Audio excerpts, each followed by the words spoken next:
Okay. All right, so the first image I'm going to build then is this cow image with my UFOs. Um, just a couple different layers for this. Here in our layers palette off to the right, um, you can kind of get a kind of taste of just sort of how this is layered out, how some of these layering styles are treated here. But essentially, I'm going to start from scratch and just kind of walk through it for these demos.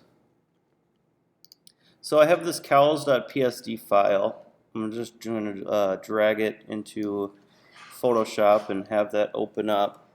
And I just kind of want to compare them side by side to see what we got going on here. All right.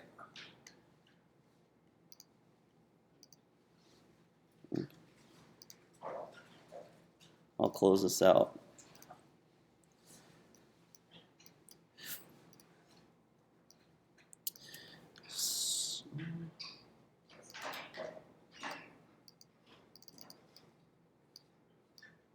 What's that?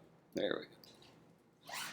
I kind of have my frame floating, so if I kind of float it up to the corner here, the top left, or along the top on the stroke, it'll just fill the frame, which makes it a little bit easier. I'm just going to fill the frame now. So I'm going to open my layers. I have the cows layer actually unlocked already. This is a PSD file, and I simply just double-clicked the cow layer when it was locked and called background to unlock it. Some of the first things I'm going to do, this is already a CMYK file. Again, you can notice it up at the corner there. But the grass maybe looks a little bit washed out, so if you remember from last time, we went up to image adjustments, and then we hit selective color. And in this menu, we could go into greens and then boost up the cyan and the yellow a little bit to give it more of a grassy green color, and then turn on and off this preview just to make sure this is kind of what we want. Hit OK. Again, I'm going to go up to adjustments as well, and then go down again to selective color, where in the colors drop down I'm going to select blues, and then I'm going to increase the cyan on this one again. I'm not going to boost the magenta because it's going to give it kind of that dark blue tone, so I'm just going to keep it there at 0. So as I look closer at this image, I can see that this cow is sort of has a little bit of artifacting, they'll call it, here around the ears and so on. That's just where there's, I guess, like not enough pixels to make the image sharper sometimes. So one of the things I'm going to do, and I'm going to use this cow here to just estimate the effect of this filter. But I'm going to go to filter, and then I'm going to go to sharpen, and then I'm going to smart sharpen.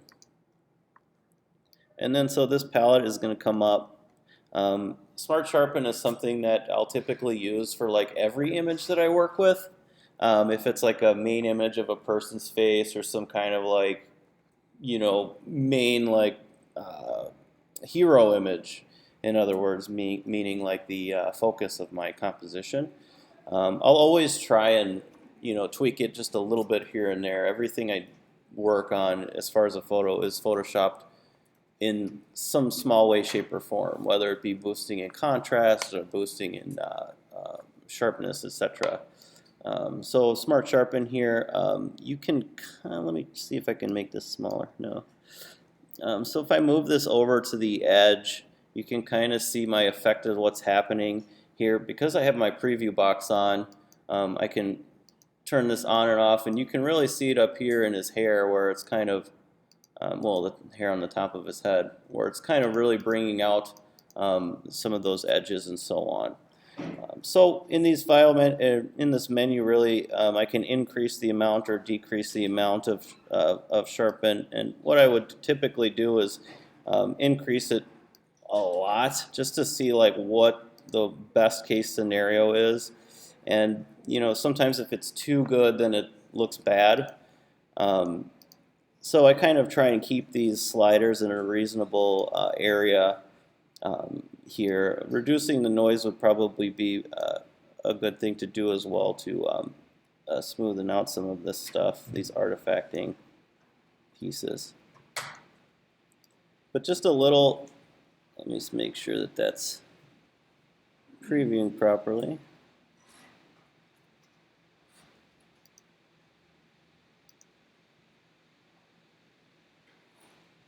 Preview is a little bit slow. I'm just going to kind of okay this now.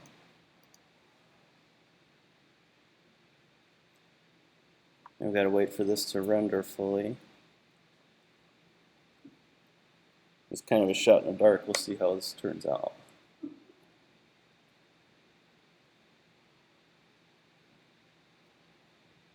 Yeah, pretty good. Yeah, nice. So yeah, I'll kind of undo and redo this by hitting Command Z. So just very subtle, but it kind of goes a long way. So now I'm a little bit more sharpened. Another general tweak I do to all photos is I always go into the levels menu, and then I like to boost the contrast, just depending on what I'm looking for. So these are the midtones in the composition. So going really bright here, really dark on the other end. So it just depends on what you want to do. I think I like a little bit more darkness. And then I'm going to like kind of boost the white a little bit to make it more contrasty. Also depending on my concept. So my concept is what I want to do is put some UFOs that are about to kind of take these cows away. And maybe it does need to be a little bit creepier, you know. So I think that the boosting some of the contrast makes it maybe a little bit more of that sci-fi thing. And that, again, like I boost contrast on all photos just because I feel like personally they look better, they're more saturated and impactful. So speaking of saturation, you can go to image adjustments and hue saturation, where you can even mess with this image more. So increasing all of the colors in saturation equally. Let me just go to 10 and show you. This looks really just kind of, just the color is more intense and it bleeds a little bit into the other areas. So I wouldn't typically do something like that for an image like this, but if you wanted to like colorize this image really quick, to kind of wash a single color over it, you can just hit this colorize button here. Again, all of our menus with the preview on and off. But what you can do is actually just change the color tone.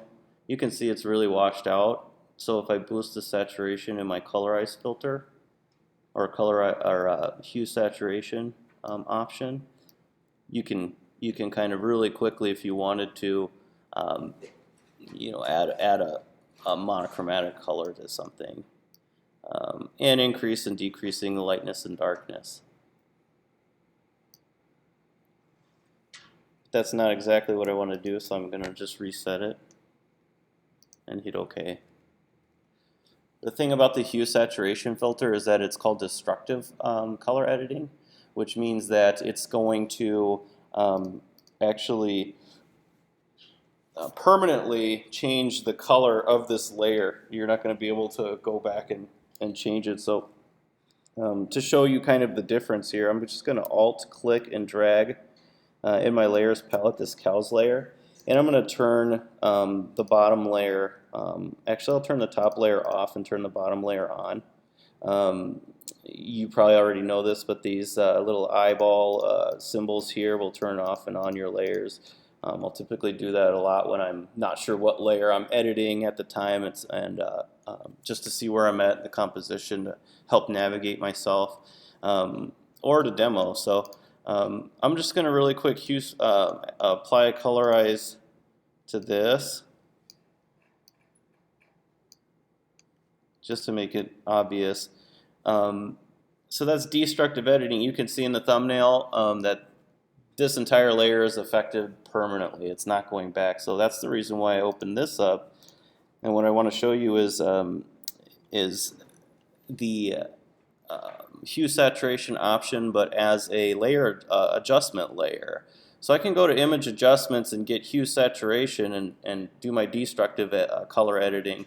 But I can also go to layer and new adjustment layer, and you can see I have the hue saturation option here as well.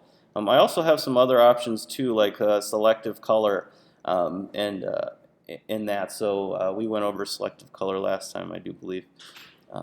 So if I go to hue saturation here and then just kind of hit OK, it's going to ask me to name this hue saturation layer adjustment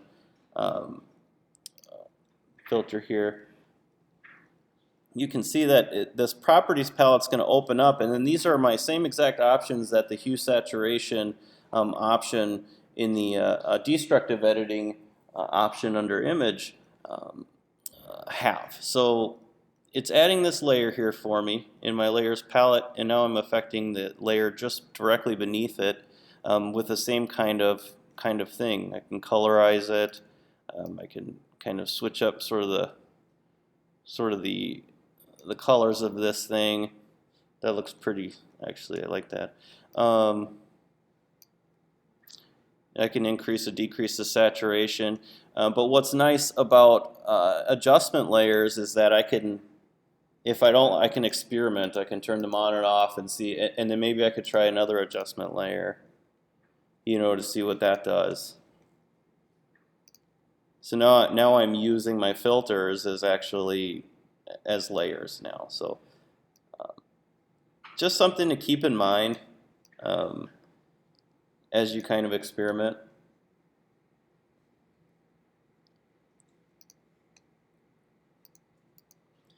Now I'm actually turning on and off two adjustment layers, one on top of the other, and it's giving me a third look.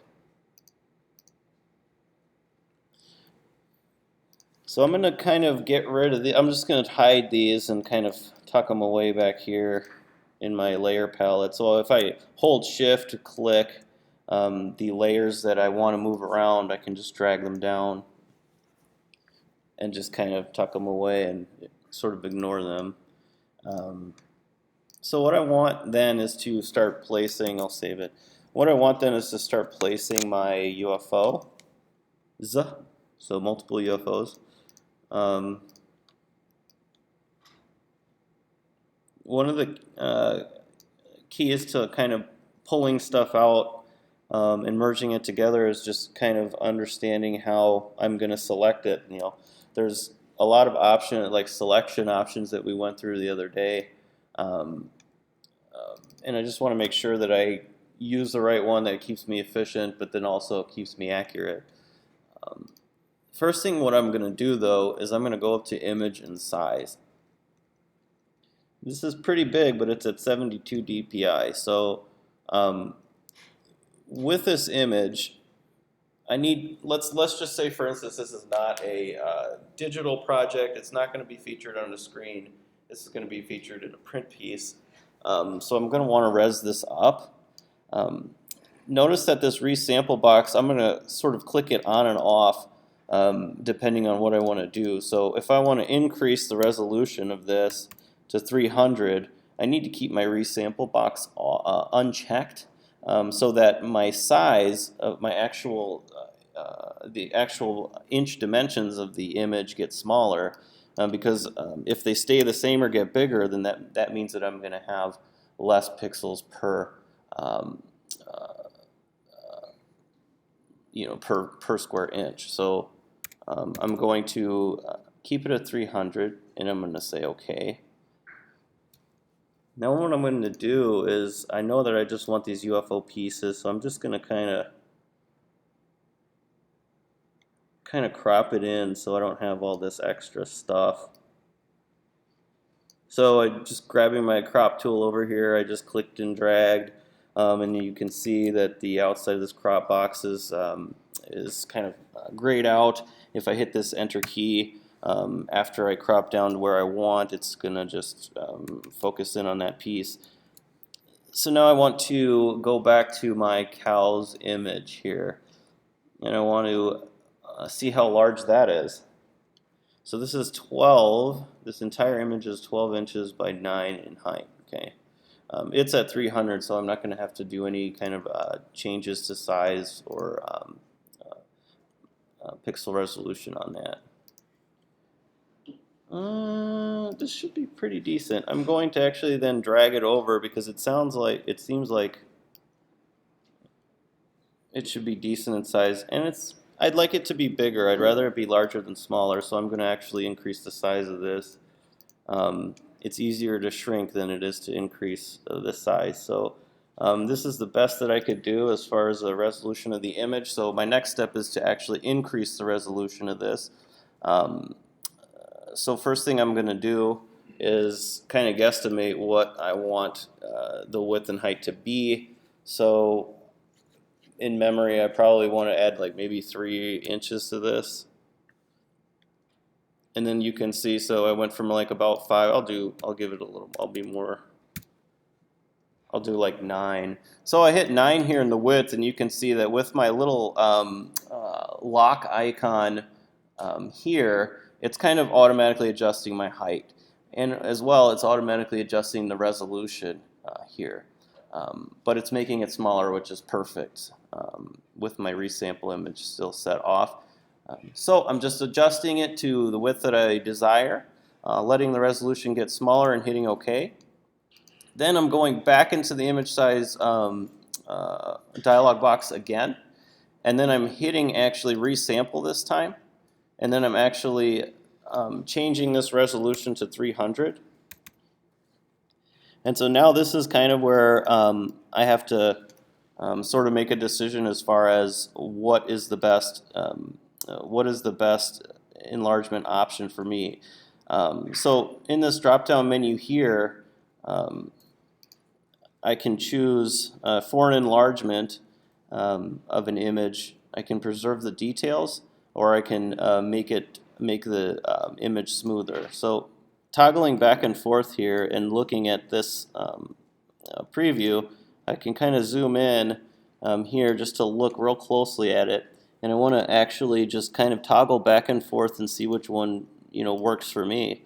And I think I'd probably be more concerned with detail initially for the larger UFO, so I'm just going to hit OK then. So then it's going to increase the size of it. I'm going to zoom in then at 100% just to check and see like if the quality is decent enough. Now you got to keep in mind that print resolution can only get so good. So when you're talking ink on paper, there's bleed on certain kinds of paper with certain kinds of ink and so on and so forth. So there's all kinds of other issues that could happen on the back end. But as long as we get close enough at this point, we should be good to go.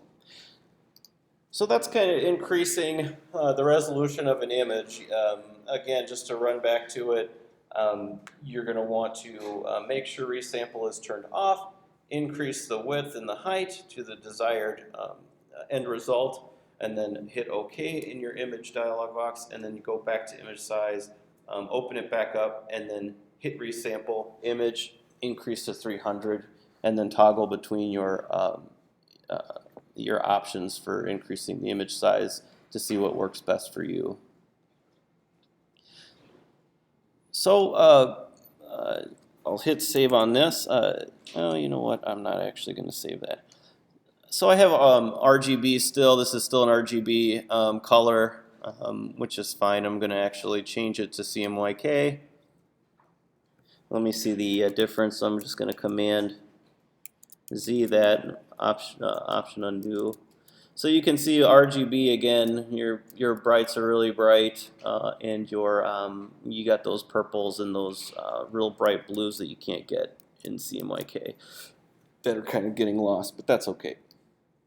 It's just the nature of the beast. So, all right. So what I'm going to do is I'm going to hold Alt, click, and drag my thumbnail again in my layers palette, just to copy an exact copy of one layer on top of the other. And my next move is to actually create a new layer here.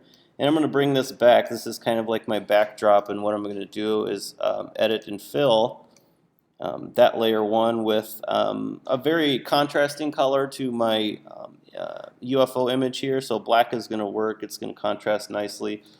So I can actually see kind of how this layering is going to actually look and everything else. So the first thing I want to do then is I want to capture this light beam piece. So what I'm going to do is try and actually, how do I select that easiest? What I'm going to do is just actually do a lasso tool on that. And I'm just going to really rough kind of trace the stuff that I want, because I want this kind of blending of light to kind of help me fool the eye. I don't want to just have this kind of cut out off of here and just have this kind of looking all cut off and stuff. So I completed my selection with that lasso, and I'm going to do I'm going to hold down the shift key with my lasso tool still selected, and you can see that I have a little plus sign popping up here. So that's essentially just going to add to my selection. Bless you. So I'm going to add this piece to my selection and just see should I need it later on. And I'm just releasing, let's see, lasso again. And I'm just going to try and grab this last little strip of piece. And I like the lasso because you don't have to get perfect with it. You can just kind of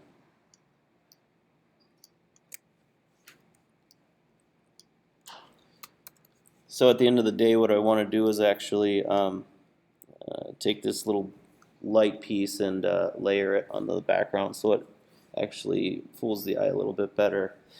So once I have my lasso piece selected here, let me see if I can turn this up. There we go. Once I have my light piece selected, I'm going to go up, and this is something that I use quite often. It's under the select menu, and it's inverse. So sometimes it's easier to select the opposite of what I want to select and then inverse the selection, and sometimes vice versa. So inverse, Command-Shift-I is going to select the opposite of what I have selected. So I just did that. The way I know that is that when I kind of pan over here to the left, I can see my marching ants sort of around the entire canvas. Then I'm just going to go up to the menu again, up to select, and then I'm going to modify, and then I'm going to select this feather option. I think I went over this last time, but feather basically will add some blending to the edge. Depending on the amount of pixels that you select will determine how fuzzy or blended that edge is. So with an image this big, I would guess that maybe it's got to be quite a few pixels, so I'm going to try 10. I'm going to try feathering that at 10 pixels, and then I'm going to take my move tool here and then very simply just delete. And then so this background is helping you to see kind of how what 10 pixels really looks like in an image of this size, which is approximately 10 inches wide. This is kind of what 10 pixels is. So let me just drag this little piece over.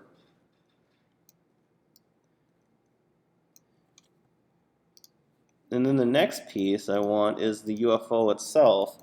So the way I'd want to select something like that is, you could do the pen tool, and then you could go here and just kind of really trace it in good. However, if you have something like this, you might be able to get away with, and I don't know how accurate it can be, but if you go to the magnetic lasso tool, this will automatically find the difference between the pixels from a contrast standpoint, and then just kind of auto trace it for me, so it'll stick to the stuff that it thinks I want, just by reading the difference in the pixel tone. So as I get to the edge here, you can see I'm like I can't go any further. So what I can do is actually hold the space bar down, and that's going to give me my my little hand tool. So then I can click with my space bar held down, and then I can just release when I'm ready to keep going. So I don't have to um, make the selection right away, or just deselect it altogether and start over. Likewise, I don't really have to zoom out either. So that's typically how I would use this tool. You can see that I've kind of laid down all these extra little pieces here, and it's kind of cutting into my UFO. So what I want to do is actually just hit the delete key a couple times, and you can see it'll take a step back as I keep hitting it, and kind of so I can retrace my steps.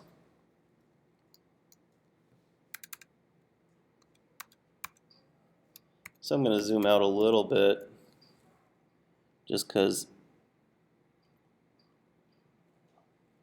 I want to get this done a little bit faster.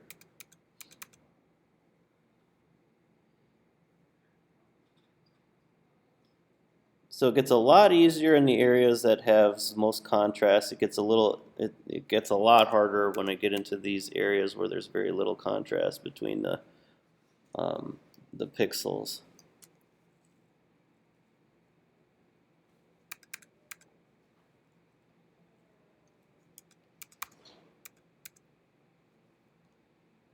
As we get into editing the shoes and stuff in the catalog, I'll show you. I'm actually going to build one on screen as you are building yours. And what I'll do is use as many different kinds of. I'll use a variety of tools just as far as selection tools, just depending on what makes the job go faster. So I just clicked and dragged that there. Let me get a closer look, and you can see it's got like that really cut and paste look. If you're not really going for that, you're going for something that's more naturalistic, then you're probably going to want to feather the edge a little bit. So if I make sure I have my piece selected, again, so you can't see any of my marching ants here, so I can actually just kind of do a real rough selection with my lasso. I'll just click and kind of circle it real rough. I'm working on this layer, and that's fine. Now I can select my move tool and just grab it and move it. Now my pixel, my selection is tight to the UFO. So the reason for that is that I want to go up to I want to go up to select, modify, and feather, just so I can give more of a finer edge to it.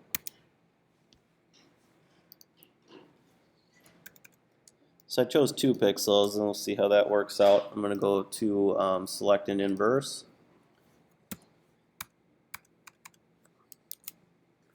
Hit delete a couple times. Probably want to do that again because it's not that great. Whoop, my screen is going. Okay. Modify feather again. I'll probably do 5. See how that works. Let's select the inverse and just kind of delete some of the edge. That's a little bit better, I can tell here. So I'm gonna, we went through this tool last time as well, the transform tool. I'm gonna go to transform, and then I'm just gonna do rotate. The transform tool I like the best is just, well, the transform tool, but the way to get to it is Command T. That's the easiest way to get to it, Command T. Now I can kind of transform this thing kind of on the fly. It's a little bit user friendly in that regard. So I'm just going to position my UFO up there. I'm going to take my blending, this piece here, I guess I'll call it like, I don't know, like the starburst or something. I'm just going to kind of position it over there a little bit and move this anchor point with my transform on, again via Command T, and then just kind of rotate it a little bit, position it kind of somewhat to where I want it. I'll make it a bit smaller. And some of the stuff I want to actually get rid of. So I hit enter just to apply that setting. I'm going to take my eraser tool. You know, E will get to the eraser tool, but it looks like this in my palette. It's just kind of an interesting shape. You can apply the opacity of how intense you want your eraser to erase. So let me kind of show you on this piece here. 10 is, you're going to barely see it, but let's do like a 50% range. Here's what you're dealing with: 100, a little bit more intense of an erase.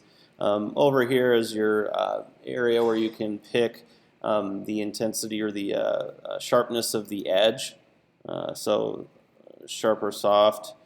I typically use the soft one because whenever I'm in the eraser tool, it's just trying to kind of blend stuff better. So typically I'll keep the opacity pretty low, and then I'll just kind of brush it as I'm working with it, rather than do a straight like erase like this to cut something out. I mean, although you can do it, there's just other ways of selecting more precisely and quicker. So I'm just going to kind of brush it here. You can see how intense that is from the edge, but I should probably just soften it a little bit, lighten it up, 20%. Again, the left and right brackets on my keyboard, just beneath the plus and minus signs on that keyboard, will increase or decrease the brush. Okay. So the next thing I want to do for this starburst piece is really I just want to adjust the blending mode so it looks more natural instead of kind of just so hard edged like that. So to do that, I'm just going to have my layer selected here. I'm going to in this drop down menu and just start toggling. There's that kind of that dissolve layer option that we saw in one of those catalogs before. Kind of going through all these, they do different things. I don't really know exactly each and every single one. Typically when I'm working on something, I just click through to find which one is kind of close to where I want to be.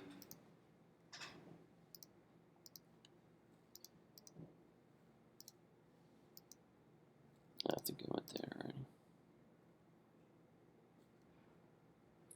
Kind of like that a little bit. So what I'm going to do is actually option click, and then I'm going to create a duplicate layer of that, and then just maybe try a different blending option to see what happens when I mix them together. I think the earlier ones were a little bit. It's all experimenting though. It's more of an art than a science.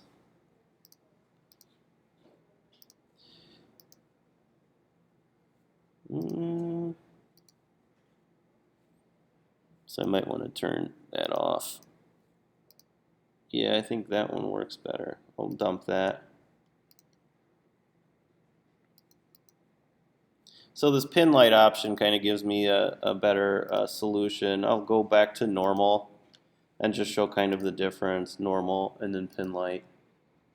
It kind of gives it more of a better blend. I can maybe even take my eraser tool and go in here a bit with a real light. I'll see what happens with this. Kind of wing it.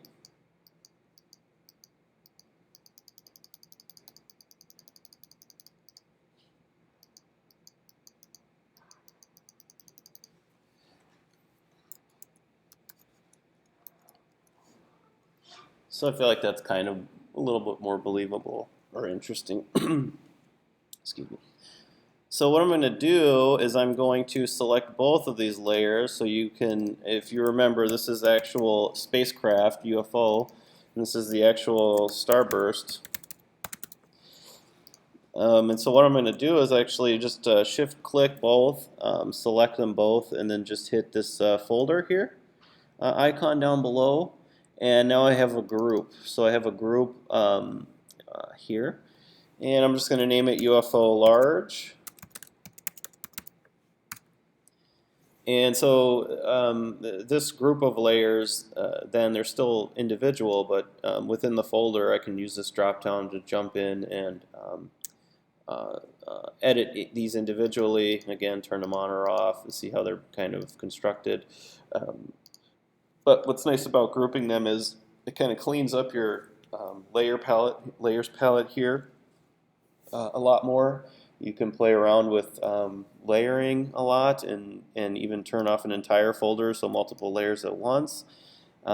It just helps organize things. So should you be interested in that, I'm going to actually hold the Option key. I'm going to click and duplicate this folder here. I'm just going to name it small 1 because what I want, my concept is that there's going to be like kind of a swarm of these coming, some from a distance, and so that'll allow me to demo these blur tools and show you how those are going. So I hit the Command T option. Let's see. Command T again, transform. So I'm going to make this smaller so it's this kind of like maybe mid-ground distance.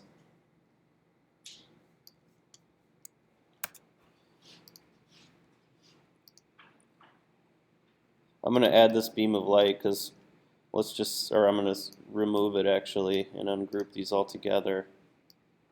So if I drag this thumbnail out, actually,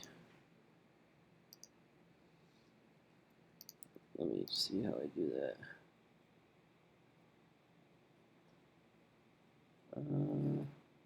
Does anyone know how to quick ungroup something? Oh, there we go. So I did Command Shift G, and so Command Shift G will just ungroup the folder that I have selected. So by hitting that, the folder disappeared, and these two layers just popped right out of it.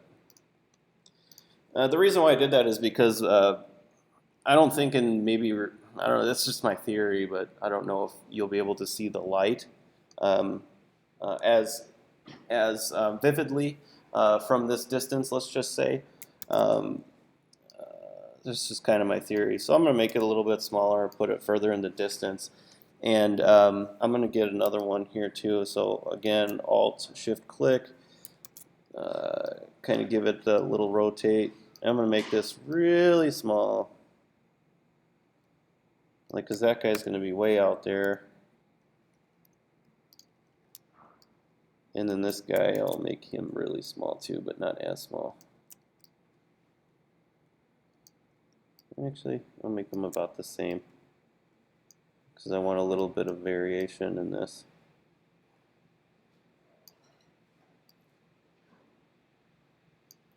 So those guys are creeping up on this cow on the right. And so I'm really just going to kind of really blur these two in the back. So let me just go ahead and actually they're pretty much in the same distance from the viewer at this point. So what I'm going to do is shift-click, select both of those, and under this little hamburger menu here in my layers palette, I can actually merge the layers. So these two UFOs here in the distance, as I turn them on and off, are on the same layer. The reason being is that when I go to filter and blur, I want them to have the same blur quality. So under blur, go to Gaussian blur here. And my default this time around is about 13 pixels. I want it to be kind of visible. I want it to be a little bit crisper. So just kind of seeing what's more believable, what would fool the eye a little bit more. About 4 pixels there. And I'll do this next one. It's closer to my viewing range. And I'll make it less blurry. Probably even way more lat. There we go. Just ever so subtly. Maybe even less.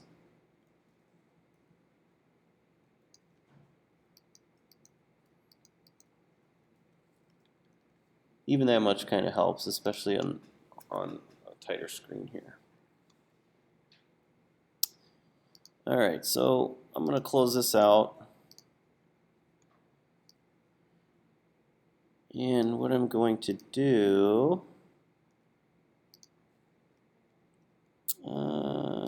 did I keep my originals? Yeah. Is kind of compare what I did here. Definitely different, but it's kind of the idea. I like the newer one better. The longer you work on something, the better it's going to look. So, any questions on that one so far?